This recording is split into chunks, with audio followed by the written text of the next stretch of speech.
Oke, kali ini aku mau nerusin alur cerita dari manhwa Demonic Evolution yang part 19. Oke, nggak usah lama-lama, kita langsung saja masuk ke ceritanya. Sebelumnya, Ang sudah dalam mode demon petir menyelamatkan si Tulio yang melawan Dozi, demon berinti ganda bersirip 5. Ang memuji si Tulio, demon ini cukup kuat, tapi si Tulio bisa bertahan dengan baik. Ang melihat bentuk si Tulio yang sekarang. Dia penasaran apakah si Tulio juga mendapatkan energi demon. Si Tulio mengatakan ke Ang untuk berhati-hati. Dia demon dengan dual core. Demon itu tidak seperti demon biasanya. Dia demon tingkat tinggi. Ang menghentikan si Tulio yang mau maju ke depan. Jangan khawatir, aku tahu itu. Kamu adalah demon tingkat tinggi ya. Sayangnya, mengalahkan demon tingkat tinggi adalah spesialisku. Dozi mengetahui Ang adalah seorang warrior juga. Tapi aura yang dipancarkan oleh Ang sama seperti warrior perempuan itu, atau si Tulio. Kalian berdua memiliki aura dari demon sepertiku. Ang mengatakan aura demon seperti dirimu. Jangan kira kamu bisa membandingkan aku dengan makhluk sepertimu. Kami adalah makhluk yang dipilih dan hidup untuk membantu makhluk sepertimu. Dozi sangat kesal karena petir dari Ang barusan memojokkannya. Dia harus mengalahkan Ang dengan cepat. Dozi menyerang Ang dengan api birunya. Si Tulio yang tahu kalau serangan itu berbahaya maju ke depan Ang, tapi Ang menghentikannya. Orang yang terluka tidak boleh bergerak sembarangan. Serahkan sisanya padaku. Ang mengeluarkan petir di tangan kanannya. Lightning Serpent. Petir Ang dengan mudah membelah serangan api biru Dozi yang padahal api biru itu bisa menghancurkan bangunan apapun yang terkena. Dozi begitu kesal. Ang membelah energinya. Padahal itu adalah serangan dari semua energi yang dia kumpulkan. Dia tidak tahu sebenarnya petir macam apa itu. Kelihatannya aku mendapatkan peningkatan yang cukup bagus dari menggabungkan kelima elemen. Kelihatannya petirku akan efektif untuk melawan kalian para demon. Ang mengingat rasa sakit saat penggabungan 5 elemen dan serasa dia akan mati. Seluruh tubuhnya ditusuk dan rasa sakitnya bisa membuatnya kehilangan kesadaran. Ang menyimpulkan itu adalah hasil dari penolakan elemen satu sama lain. Tapi dia tidak menyangka kalau menggabungkan kelima elemen akan menghasilkan elemen petir misterius seperti ini. Aku ingin melihat apa yang terjadi pada tubuh demon kalau kena petir ini. Petir putih sudah muncul di tangan Ang. Dozi kesal, Ang ini jelas meremehkannya. Dia mengejek hal yang dilakukan Ang itu hanya menghentikan serangannya saja. Jangan terlalu menilai dirimu terlalu tinggi. Saat ini aku sudah membuka potensi penuh dari core-ku. Jika Master mengetahui ini, dia pasti akan menghukumku karena sudah melakukan hal seperti ini. Dozi kayaknya menggabungkan dua elemennya. Di dalam hatinya, Dozi yakin Masternya itu akan menganggapnya murid yang tidak taat. Tapi dia harus memakai seluruh kekuatannya untuk menghancurkan mereka ini berkeping-keping. Muncul sebuah energi berbentuk wajah yang mengerikan. Ang tahu potensi core. Mungkin itu mirip dengan para warrior yang mengaktifkan kekuatan core miliknya untuk meningkatkan kekuatan pemiliknya sampai batasnya dalam waktu yang singkat. Kelihatannya itu adalah usaha terakhir demon ini. Muncul sebuah sayap demon di tubuh Dozi dan setelahnya dia melompat untuk terbang ke langit.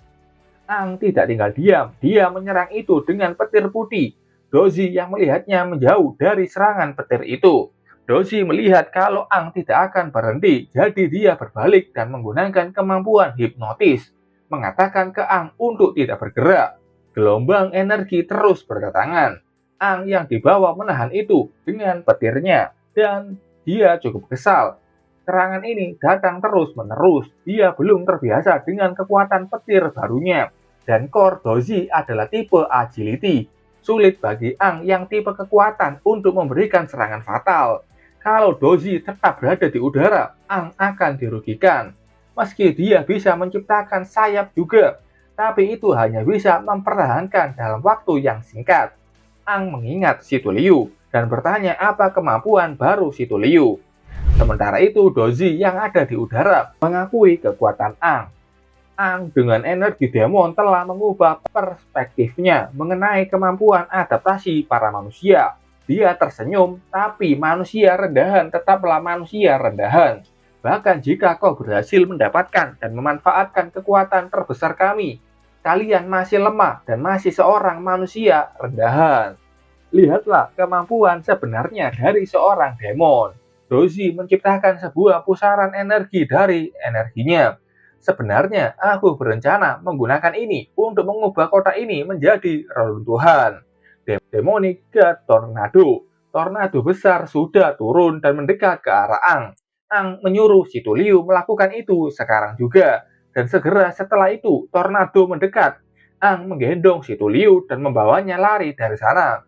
Dozi tertawa melihat lawannya itu lari. Silakan kabur sepuasmu. Kau tidak akan bisa kabur dari tornadoku. Tornado itu sangat besar dan kuat, dan tampak menghantam si Tuliu dan Ang yang ingin kabur. Hantaman tornado bisa menghancurkan kota yang dilewatinya. Dozi senang, dia berhasil. Sekarang mereka pasti sudah mati. Tapi saat itu Dozi melihat sesuatu. Sebuah portal spasial di tengah arena. Dia kaget saat mendengar sebuah suara. Ingat ini, warrior seperti kami tidak akan pernah menyerah. Ang dan si Tuliu ternyata sudah merencanakan ini dan berpindah dari bawah ke atas langit dengan memanfaatkan kekuatan ruang spasial milik si Tuliu. Ang menyerang dengan tamparan petirnya dan petir itu sangat kuat sampai membuat Dozi terlempar jatuh ke tanah. Dia bingung kenapa tubuhnya tidak bisa bergerak. Dia marah dan bingung kenapa ada kekuatan semacam ini. Ang yang ada di langit mendapatkan bantuan dari si Tuliu untuk berpijak pada kubus ruang buatannya. Ang mengatakan kalau petir putihnya bisa melemahkan dan melumpuhkan para demon. Malam ini adalah pemakamanmu, demon. Dozi yang mendengar itu sangat marah dan tidak terima. Kau pikir bisa membunuh? Katanya kalau Ang membunuh masternya pasti akan membalaskan dendamnya. Karena dia adalah entitas abadi. Ang membalas, memangnya ada yang abadi? Aku tak tahu siapa mastermu. Kalau dia menantangku, aku akan terus membunuhnya sampai dia tidak bisa bangkit lagi. Dozi sangat kesal, masternya diremehkan oleh manusia rendahan yang tidak tahu kekuatan masternya. Ang membuat sebuah tombak petir. Sekuat apapun kalian, aku tinggal berlatih dan melebihi kekuatan kalian. Si Tuliu bilang ke Ang kalau dia mau membantu, karena dia ingin menghabisi Dozi juga. Space Manipulation. Si Tuliu membuat sebuah ruang di punggung Ang yang sebagai pendorong. Kecepatan dan kekuatan sudah dikerahkan pada Ang, dan Ang sudah melemparkan tombaknya itu yang diberi nama Lightning Strike Dual Dragon. Dozi yang tidak bisa bergerak hanya bisa menatap tajam buah naga petir buatan Ang. Dan setelahnya terjadi ledakan hebat di tempat Dozi terkapar. Tampak ada dua core milik Dozi yang sudah hancur dan keluar dari tubuhnya. Dozi yang sekarat memanggil masternya dan mengatakan sakit. Dia mengingat masa lalunya, di mana dia ditemukan Xiniao. Dozi ini ternyata homunculus, masih bersirip satu, tapi dia sudah mempunyai bentuk tubuh manusia. Perjalanan kedua orang ini dimulai, dan Dozi merasakan kepuasan membuat manusia rasa takut menghadapi yang kuat. Demon level bawah juga mempunyai perasaan dan naluri. Satu hari dia bertanya ke masternya itu, apa itu kesedihan? Xiniao tampak terkejut dengan pertanyaan Dozi, tapi dia tetap menjawabnya. Akan lebih baik kalau Dozi tidak memahaminya dan tidak akan merasakannya selamanya. Dan inilah kesedihan. Dozi sudah merasakannya dan mulai mengerti apa itu kesedihan dan rasanya kehilangan. Dan ya, itu adalah akhir kisah dari Dozi. Ang dan si Tuliu turun, akhirnya selesai juga. Si Tuliu bilang itu adalah demon rank tinggi. Meski masih muda, kekuatannya tidak bisa diremehkan, apalagi dengan masternya.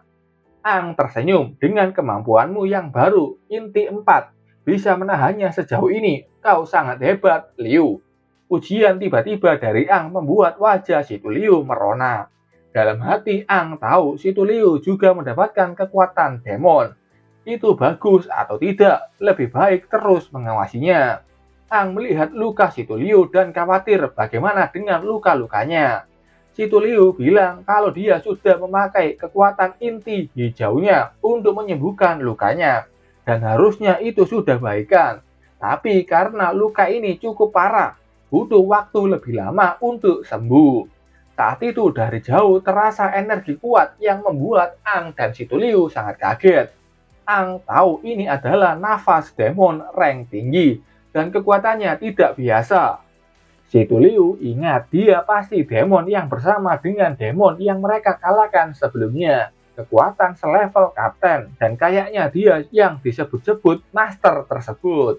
Dia menjebak semua kapten kota ini untuk menghabisinya di luar kota. Dan itu salah satu rencana mereka. Dalam waktu singkat, mereka mampu melenyapkan banyak warrior setingkat kapten di kota Salamanja.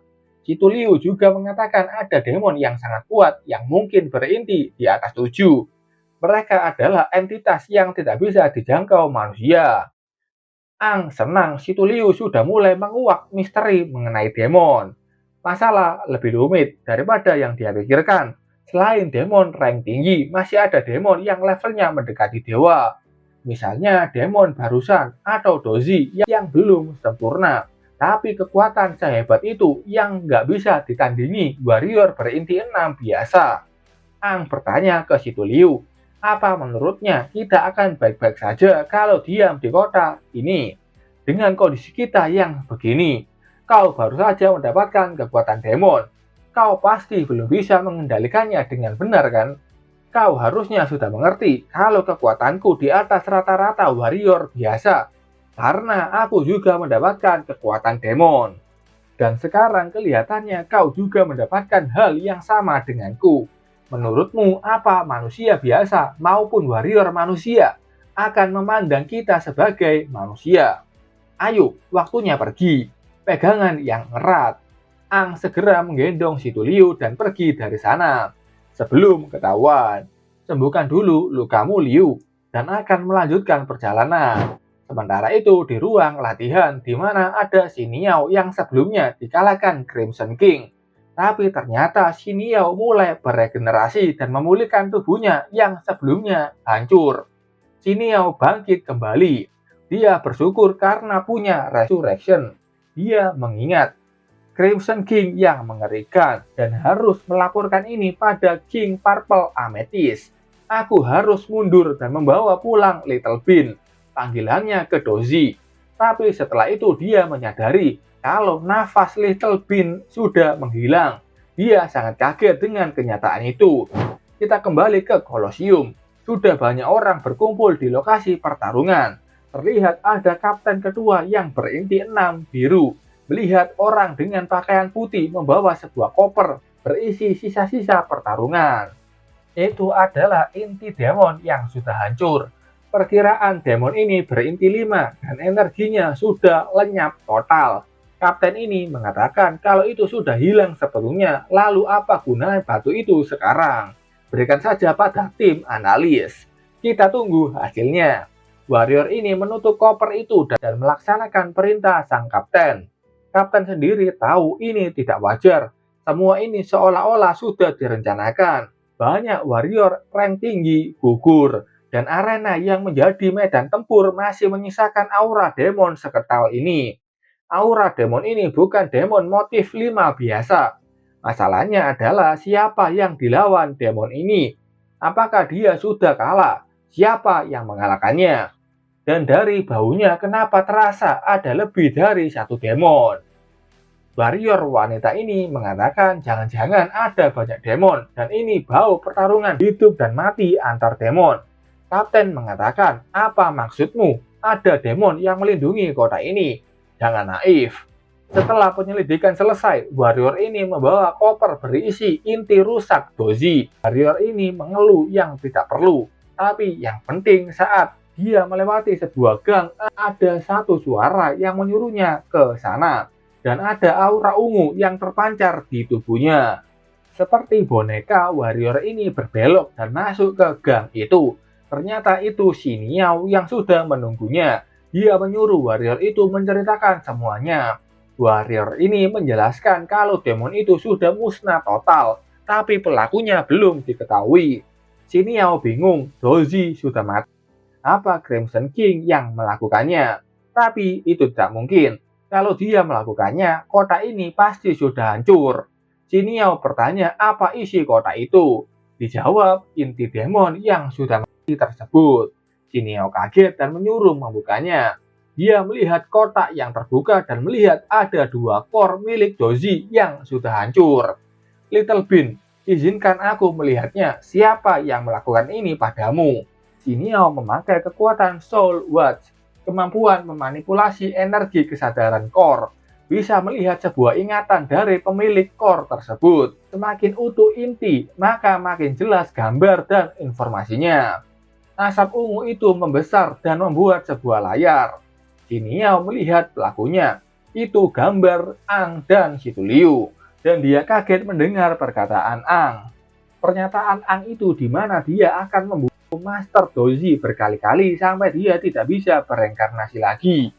Si Niao begitu marah saat mendengar perkataan Doji mengenai kesedihan yang dia rasakan pertama kali.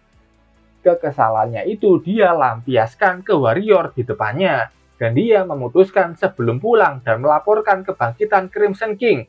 Dengan wajah marahnya, kalian harus mati. Kayaknya si Niao mau memburu Ang. Sementara itu, Ang dan Situ Liu yang berhenti sejenak untuk menyembuhkan kaki Situ Liu. Pertarungan semalam menguras energi Situ Liu sampai dia tidak punya tenaga untuk memulihkan cederanya. Elemen kayu Ang bisa membantunya dan ini hampir tidak ada bedanya dengan inti hijau milik Situ Liu. Situ Liu berterima kasih. Di dalam hatinya dia kesal karena belum pernah ada lelaki yang menyentuh kakinya. Dia bertanya ke Ang mau kemana mereka selanjutnya. Jadi tujuan misi kita sudah tercapai, mencari inti elemental. Mungkin lebih baik kita mencari informasi lebih banyak dulu. Situ Liu bertanya informasi buat apa? Ang di sini melotot dan hampir kelepasan. Karena cuma Lina yang tahu kebangkitan Ang lagi. Dan Ang tidak ingin melibatkan Situ Liu untuk menyelamatkan desa. Rekan Six Talent terdahulunya dari jeratan Raja Baru beserta Six Talent yang baru yang tidak adil. Kalau Situ Liu sampai tahu apakah dia akan tetap memihak Ang. Ang mengatakan ke Situ Liu akan lebih baik kalau dia bergerak sendirian dan mencoba mengalihkan pembicaraan tersebut dengan memuji kekuatan Situ Liu yang setara dengan Kapten Squad. Situ Liu tidak terkecoh dan bertanya lagi, kenapa Ang ingin pergi sendirian? Apa yang sebenarnya dicari oleh Ang? Aku akan pergi sendirian. Setidaknya setelah mengantarmu pulang ke kota Helios, ada yang harus aku bicarakan pada Kapten. 3 hari kemudian di kota Rengchi, kota Helios, terlihat Yohui memotret burung dan merasakan kebosanan. Dia penasaran kapan mereka pulang. Rasanya sepi tanpa ada mereka. Lan Zue bilang setidaknya mereka mungkin bekerja keras untuk naik level dan kita tidak boleh tertinggal. Yohui mengerti itu, tapi dia hanya bosan saja. Andai mereka pulang, dia ingin keluar untuk latihan. Dan katanya tinggal di kota Helios itu membuatnya jenuh. Saat itu ada satu suara yang mengatakan, kalau kalian merasa tertinggal jauh, aku sebagai ketua kalian akan memberikan kalian latihan yang lebih tinggi. Itu Situ Liu yang sudah masuk ruang latihan mereka, membuat keduanya sangat kaget. Keduanya ini langsung menghampiri Situ Liu dan bertanya kapan dia pulang dan di mana Ang. Dengan wajah murung, Situ Liu mengatakan, Ang sedang pergi ke pusat kota Helios untuk mencabut status warriornya. Berita itu tentu saja membuat Yohui dan Lan Zue kaget. Apa benar Ang mau melepaskan status warriornya? Oke, sampai sini dulu ceritanya. Terima kasih buat kalian yang sudah nonton video ini sampai selesai. Sampai ketemu di video selanjutnya. Bye-bye.